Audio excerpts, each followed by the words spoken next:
சமைக்கும்போது ஒரு லவ்வோட சமைக்கணும்டா. அதான் பாதி ருசியே. வெங்காயம் நறுக்கும்போது கூட ரசிச்சு நடக்கணும், லவ்வோட.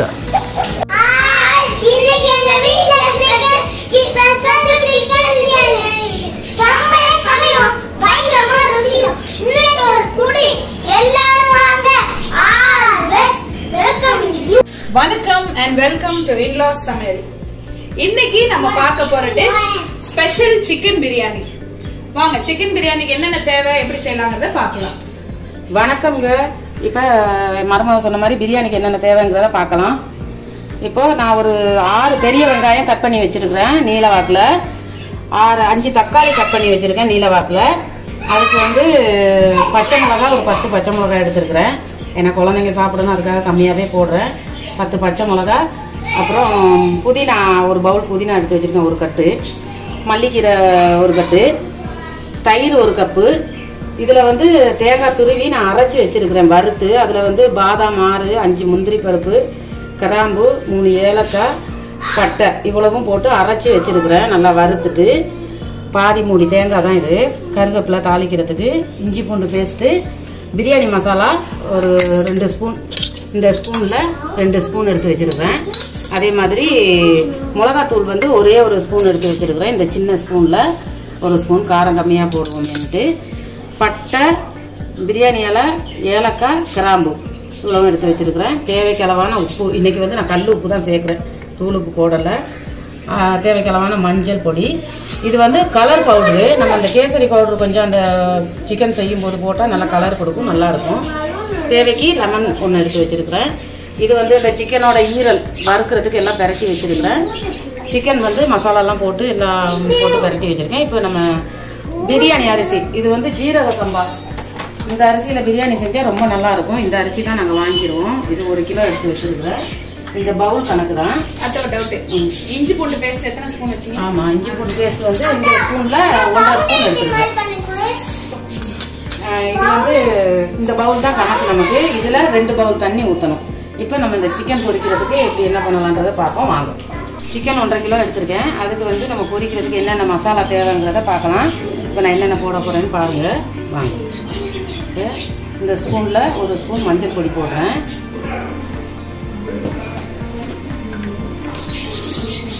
இந்த ஸ்பூனில் ஒரு 2 ஸ்பூன் மிளகாத்தூள் கோழி பொரிக்கிறதுக்கு. இது வந்து சிக்கன் பொரிக்கிற மசாலா, சிக்கன் பொரிக்கிறதுக்குன்னே விற்கிது. இதில் உப்பெல்லாம் கலந்து தான் இருக்கும்.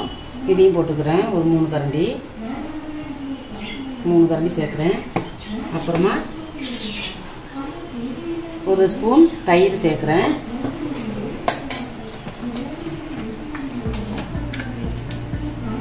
இதில் ஒரு 1/2 ஸ்பூன் உப்பு அதையும் சேர்த்துக்கிறேன்.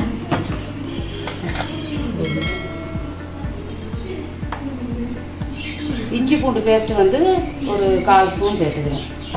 அவ்வளோதான். இப்போ இது இதெல்லாம் போட்டுட்டு நான் 1.5 லெமன் எடுத்து வச்சுருக்கேன். இந்த லெமனையும் அதில் புழிஞ்சிக்குவோம். இந்த 1.5 லெமனும் புழிஞ்சு இதெல்லாம் போட்டு தான் நல்லா பரட்டிக்கணும். நல்லா இப்படி புழிஞ்சு விட்டுக்கோங்க. 1.5 கிலோங்கிறதுனால நான் 1.5 லெமன் எடுத்துருக்கிறேன்.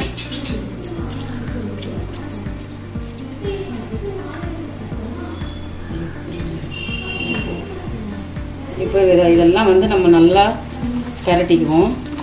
இது வந்து சாஃப்டாக இருக்கும் நல்லா பொரிச்சா. அதுக்காக தான் வந்து இந்த தயிர் எல்லாம் போடுறது. நம்ம இதை பரட்டி வந்து ஒரு 1/4 மணி நேரம் 1/2 மணி நேரம் ஊற வச்சிடணும். ஊற வச்சுட்டு பொரிச்சா நல்லாயிருக்கும். இப்படி நல்லா பரட்டி விட்டுட்டு அப்படியே ஒரு நல்ல அகல கடாயில் போட்டு பரட்டிக்குவோம். இப்போ நம்ம இந்த சிக்கனெல்லாம் பொரித்து எடுத்துக்கிறோம்.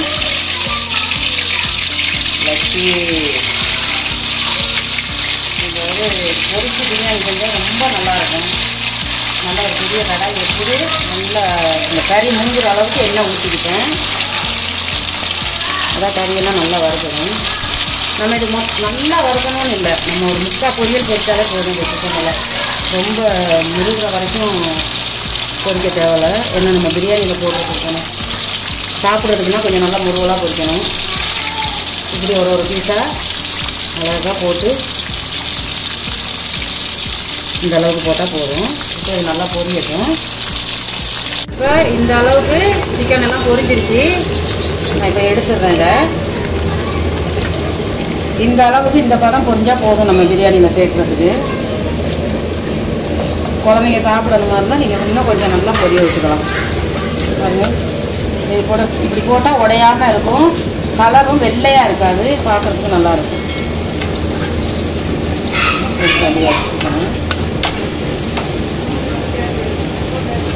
இப்போ மீதி சிக்கனையும் நம்ம பொரிச்சு எடுத்துக்குவோம்.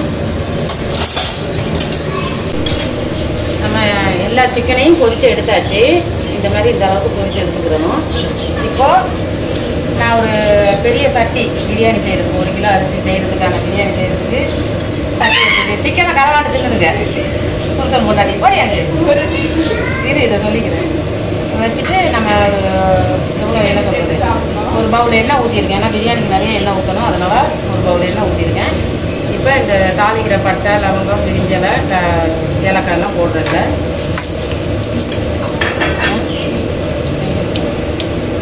கருவேப்பிலை கொஞ்சம் சேர்த்துக்கிறேன். அதில் வந்து நான் ஒரு 10 பச்சை மிளகாய் எடுத்து வச்சுருக்கேன். அதையும் கட் பண்ணாமல் முழுசாகவே சேர்த்துக்கிடுவோம். கட் பண்ணாமல் காரம் ஃபுல்லாக இறங்கிடும், அப்புறம் காரமாக இருக்கும். இப்போது 3 பெரிய வெங்காயம் அதையும் சேர்த்துக்கிறேன். எனக்கே கையில் என்ன தெரியுது. இப்போ 1 கிலோ அரிசிங்கிறதுனால இந்த அளவு ஒரு பாத்திரம் தலை போகணும் நமக்கு. இதெல்லாம் போட்டு நல்லா வதக்கிக்கணும்.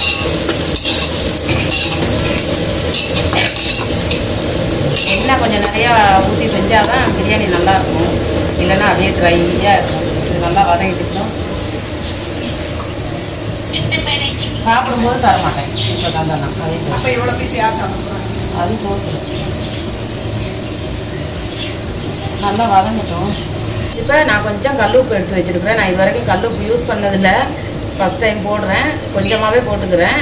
அதே மாதிரி நீங்களும் கொஞ்சமாக சேர்த்துக்கோங்க. பத்தலைன்னா அப்புறமா சேர்த்துக்கலாம். இந்த சால்ட் வந்து சேர்க்கக்கூடாதுன்னு சொல்கிறாங்க எல்லா இடத்துலையும். நிறைய பேர் நாங்கள் அந்த சால்ட்டு டாட்டா சால்ட் தான் வாங்கி வச்சுருக்கோம். சேர்க்கக்கூடாது, கல் உப்பு தான் நல்லா. எங்கள் வீட்டு டைரக்டர் சொன்னார், இனிமேல் கல் உப்பே சேர்த்துருங்க, இந்த தூள் உப்பெல்லாம் வேண்டாம். அதனால் இன்றைக்கி கல் உப்பு சேர்க்குறேன். இப்போ இந்த வெங்காயம் ஓரளவுக்கு நல்லா வதங்கிடுச்சு. நம்ம இப்போ இந்த இஞ்சி பூண்டு பேஸ்ட்டையும் சேர்த்துக்கிறோம். இஞ்சி பூண்டு பேஸ்ட்டு சேர்த்து இந்த இஞ்சி பூண்டு வாசனை போகிறதுக்கு நல்லா வதக்கி வச்சுக்கிறோம். ரொம்ப வாசனை, இஞ்சி பூண்டு வாசனை போகிற அளவுக்கு நல்லா வதக்கி வச்சுக்கிறோம்.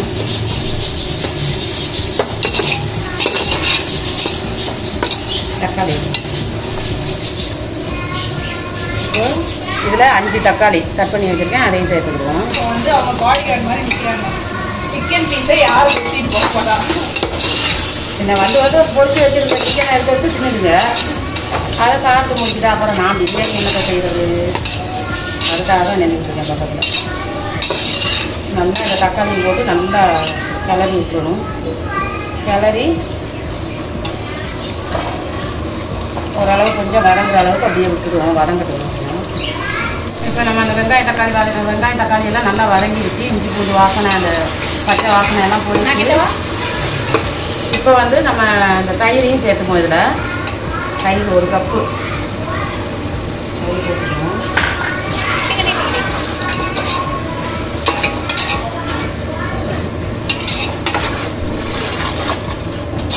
சட்டிக்குள்ளே ஏறி உட்காந்து குடிக்க போல வந்து நடந்துருக்கு. ஹைட்டாக இருக்கிறதுனால அப்படித்தான் தெரியும். இப்போ மசாலா பொடி சேர்த்துக்கிற போகிறேன். மஞ்சள் பொடி கொஞ்சம், 1 ஸ்பூன் மிளகாத்தூள், காரம் கம்மியாகவே பண்ணிக்கிறணும். இப்போ அந்த பிரியாணி மசாலா 2 ஸ்பூன். இது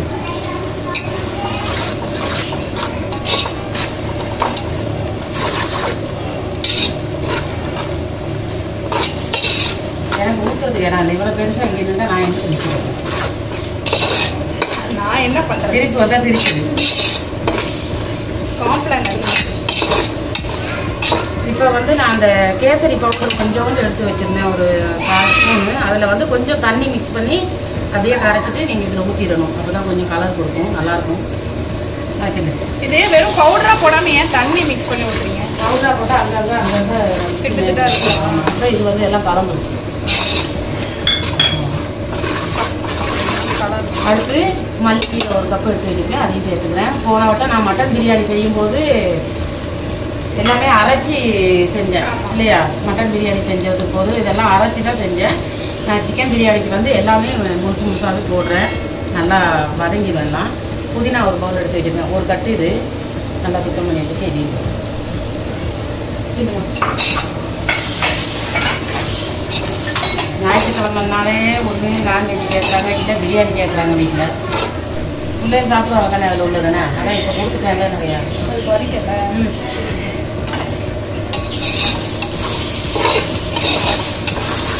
இப்போது நம்ம எல்லாம் போட்டு வதக்கியாச்சு. இப்போ இந்த பொரிச்சு வச்சுருக்கிற சிக்கனையும் இதில் சேர்த்துட போகிறேன். அந்த மசாலா எண்ணெயோடு சேர்த்துக்கிடுங்க. கரண்டியெல்லாம் வச்சு வலிச்சா ஆகாது, வேலைக்கு ஆகாது. கிண்டிடுமா எல்லாம் சேர்த்து நல்லா மிக்ஸ் பண்ணிடணும்.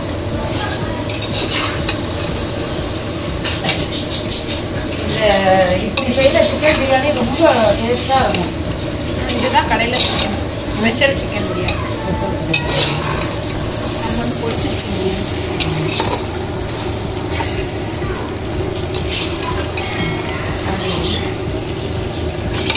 இப்போ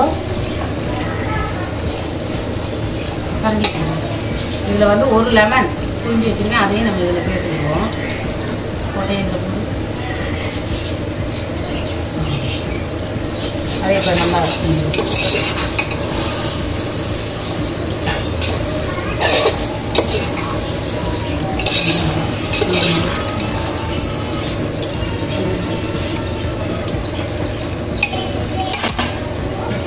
இந்த பவுலில் தான் நான் ஒரு பவுல் அரிசி எடுத்தேன். இப்போ இந்த பவுலுக்கே 2 பவுல் தண்ணி ஊற்ற போகிறேன். இந்த மாதிரி அளவு தண்ணி எடுத்துக்கிறோம். நீங்களும் இந்த பவுல் அரிசி எடுக்கணுமோ அதுதான் கணக்கு. அதுதான் கணக்கு. ஏன்னா இது ஜீரக சம்பாவுக்கு வந்து நம்ம தண்ணி பார்த்து தான் ஊற்றணும். 2 பவுல் தண்ணி தான் ஊற்றிருக்கிறேன், அவ்வளோதான் சேர்க்கணும். அதுக்கப்புறம் நம்ம அரைச்சி வச்சுருக்க தேங்காய் சேர்க்கும் போது கொஞ்சம் தண்ணி சேரும்.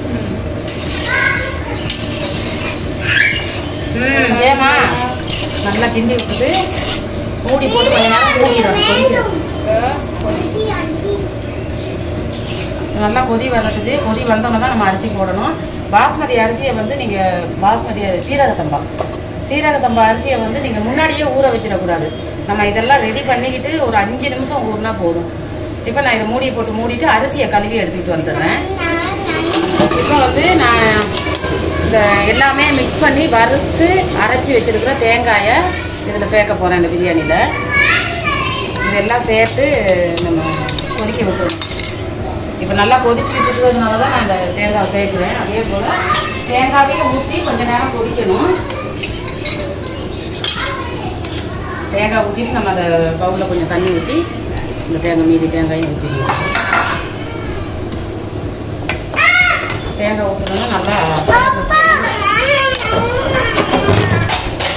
நல்லா கிண்டி விட்டு இன்னும் ஒரு கொதி வரும்போது நம்ம அரிசி ஊற வச்சு ஒரு 5 நிமிஷம் தான் அந்த அரிசி ஊறணும். கொதி வந்தோன்னா நம்ம அரிசியை போட்டுடலாம். இப்போ நம்ம தேங்காய் ஊற்றுனதுக்கப்புறம் நல்லா கொதிச்சு அந்த மசாலா வாசனை எல்லாம் போயிடுச்சு. இப்போ நம்ம இந்த அரிசியை சேர்த்துக்குருவோம்.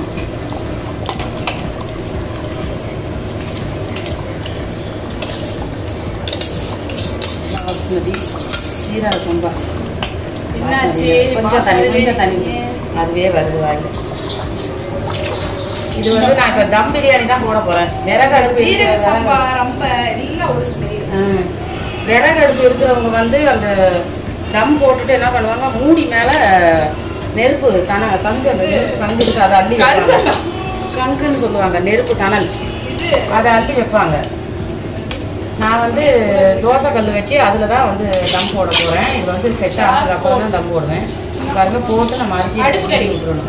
அடுப்பு கறி இந்த மாதிரி கிண்டி விட்டுட்டு இப்போ அப்படியே நம்ம மூடி வச்சிடணும். நல்லா எல்லாம் செட் ஆகி வந்ததுக்கு அப்புறமா தான் நம்ம தம் போடணும்.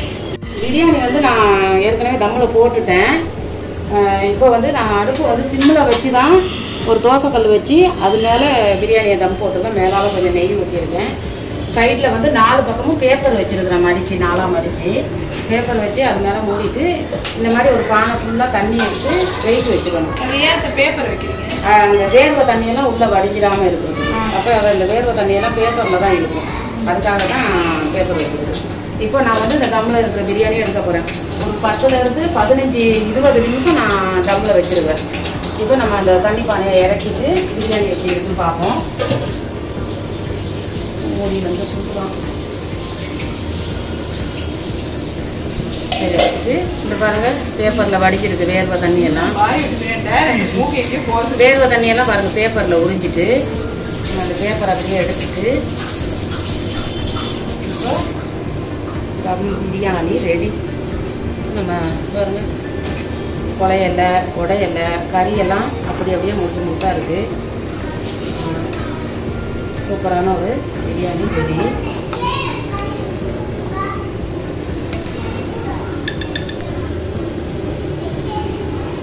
சாப்பாடெல்லாம் எதுவும் உடையாமல் இருக்கக்கூடிய பிரியாணி. நல்லதா? இப்போ நம்மளோட பொரிச்ச சிக்கன் பிரியாணி சூப்பரான ஒரு பிரியாணி ரெடி ஆயிருச்சு. அதுக்கு தொட்டுக்கிறதுக்கு வெங்காய பச்சடி பண்ணியிருக்கிறேன். ஸோ நல்ல சுவையான ஒரு அருமையான ஒரு ஸ்பெஷல் சிக்கன் பிரியாணி எப்படி செய்யறதுன்னு பார்த்தீங்க. கண்டிப்பா இதை வீக்கெண்ட்ஸ்ல ட்ரை பண்ணி பாருங்க. ட்ரை பண்ணிட்டு எப்படி இருந்ததுன்னு சொல்லுங்க. இன்லா சமையல புதுசா பாக்குறவங்க கண்டிப்பா எங்க சேனலுக்கு சப்ஸ்கிரைப் பண்ணுங்க, சப்போர்ட் பண்ணுங்க. அடுத்து ஒரு நல்ல டேஸ்டியான டிஷ்ஷோட உங்களை சந்திக்கிறோம். until then bye. Okay bye. சமைக்கும் போது ஒரு லவ்வோட சமைக்கணும்டா, அதான் பாதி ருசியே. வெங்காயம் நறுக்கும் போது கூட ரசிச்சு நறுக்கணும், லவ்வோட.